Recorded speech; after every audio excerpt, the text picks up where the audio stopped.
Assalamualaikum warahmatullahi wabarakatuh.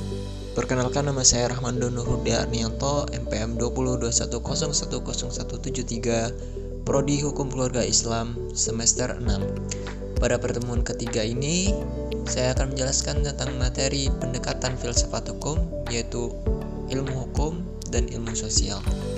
Baik, yang pertama yaitu ilmu hukum.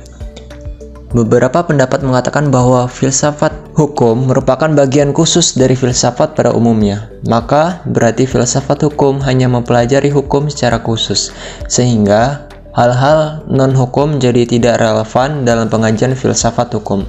Sebagai filsafat hukum tunduk pada sifat-sifat, cara-cara, dan tujuan-tujuan dari filsafat pada umumnya. Di samping itu, hukum sebagai objek dari filsafat hukum akan mempengaruhi filsafat hukum. Dengan demikian, secara timbal balik antara filsafat hukum dan filsafat saling berhubungan. Secara sederhana, dapat dikatakan bahwa filsafat hukum adalah cabang filsafat, yaitu filsafat tingkah laku atau etika yang mempelajari hakikat hukum. Dengan perkataan lain, filsafat hukum adalah ilmu yang mempelajari hukum secara filosofis. Jadi, objek filsafat hukum adalah hukum, dan objek tersebut digaji secara mendalam sampai kepada inti atau dasarnya, yaitu hakikat.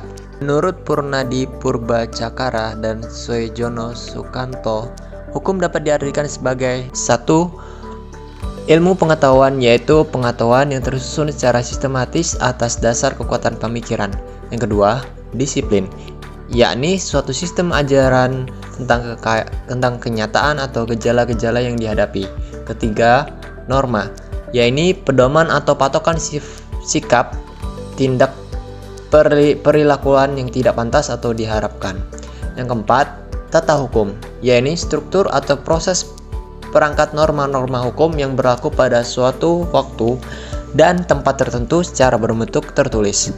Yang kelima, petugas, yakni pribadi-pribadi yang merupakan kalangan yang berhubungan erat dengan penegakan hukum. Yang keenam, keputusan, penguasaan, yakni hasil proses diskresi. 7.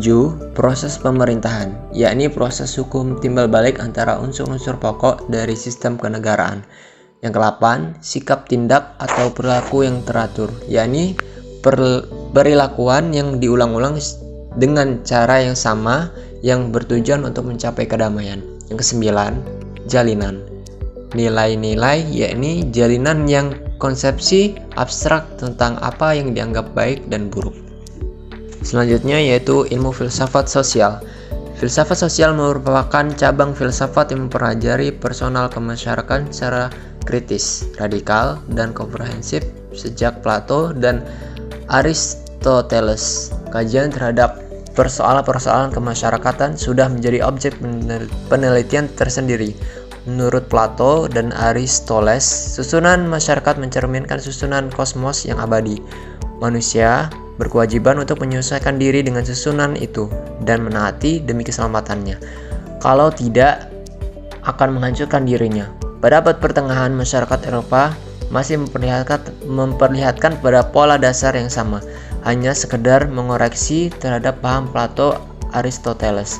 Paham tentang otonomi kosmos diganti dengan paham heteronimia, yakni kepercayaan bahwa kosmos tidak berdiri sendiri, tapi bergantung pada kemahakuasaan Allah. Ketertiban kosmos adalah suatu ketertiban yang telah diciptakan.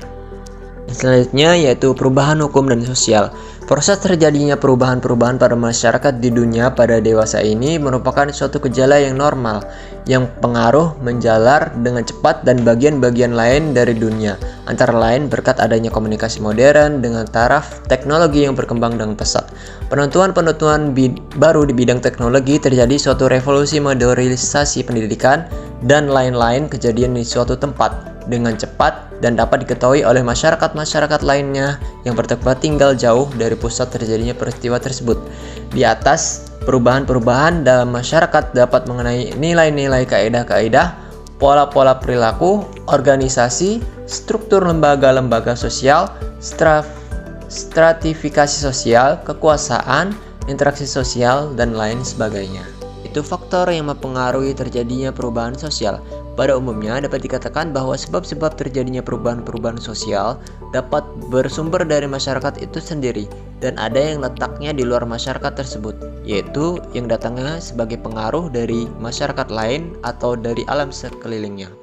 Sebab-sebab yang bersumber dari masyarakat itu sendiri adalah antara lain bertambah atau berkurangnya penduduk, penemuan-penemuan baru, pertentangan, dan terjadi revolusi. Suatu perubahan sosial dapat bersumber pada sebab-sebab yang berasal dari luar masyarakat tersebut. Misalnya, sebab-sebab yang berasal dari lingkungan alam, peperangan, pengaruh kebudayaan masyarakat lain, dan sebagainya.